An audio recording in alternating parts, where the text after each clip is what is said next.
Hi guys, my name's Jackie and I want to give you some advice on money. Yes, money. Surviving university. It's so difficult. It's not like work where you get paid every month and you can pay all your outgoings every single month. You basically get 3 wages if you like. You get paid 3 times a year. September, January and April. And it's about planning ahead and knowing how many weeks are in that first term, how many weeks are in the second term and so forth. There can be like 13 to 16 weeks in the first term. The first tip is to make sure you are in receipt of the maximum student loan that you're entitled to. I used to see so many students when I worked as a student advisor, and basically they just received the non-means tested element of the student loan, so they paid their first term's rent and they'd have nothing left. So make sure you've been means tested. If you're under 25, no children, not married, certain other criteria, basically you're classed as a dependent student and they look at your parental income. So your parents need to complete a PFF2 form and send off all their earnings for the tax year 18-19, because they look at the previous year's tax year. Another tip leads me nicely on actually.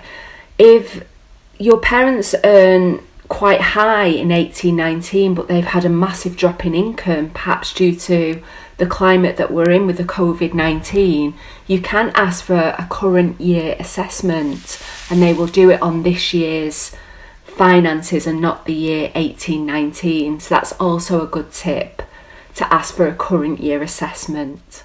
I just want to quickly talk about benefits. A general rule is that full-time students are not eligible to claim benefits, but there are exceptions to that.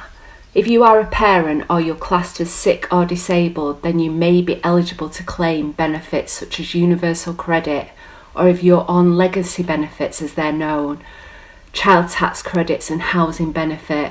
I'm not going to go into that here, it's very complex, and I would urge you to seek advice from your student union advice centre. Also, if you are a parent, you may be eligible for different elements from the Student Finance England package as well, such as the childcare grant, parents' learning allowance or the adult dependence allowance, but do seek advice on that. Most universities have a hardship fund. It can be called different things, but basically it's a hardship fund, access to learning fund. So it's a good idea that if you do run into difficulty, don't wait until you've got your last £10 and then seek help. Plan ahead, seek help early from your student finance office or your student union advice centre, and try to apply for the university's hardship fund.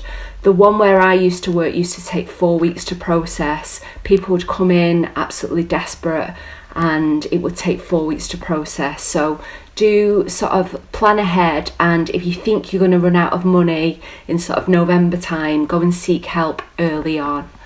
Also, the university may have different funds available, such as bursaries. I know at Manchester Met they had the Met card.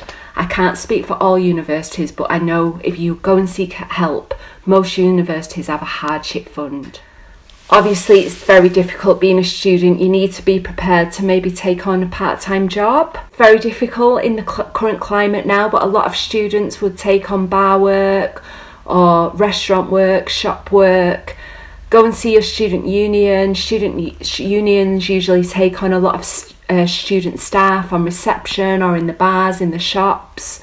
It's a good way of meeting people, and even if it's just 1 or 2 days a week, it brings you in that regular income that you can sort of pay for food or going out, things like that. There are a lot of educational charities and trust funds out there as well. Just off the top of my head, there's like Turn to Us and Scholarship Search and Guide Star. They're just a few that just spring to my mind, but if you visit your student union advice centre, they should be able to help you apply to educational charities and trust funds. You'd be surprised sort of what's out there really. Now, full-time students are exempt from council tax. Yeah!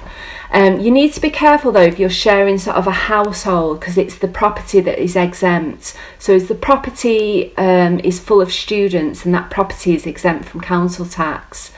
If there's one non-student in the property though, it can sometimes cause problems. But you as a full-time student are exempt from council tax. It would be the non-student that would be liable for the council tax.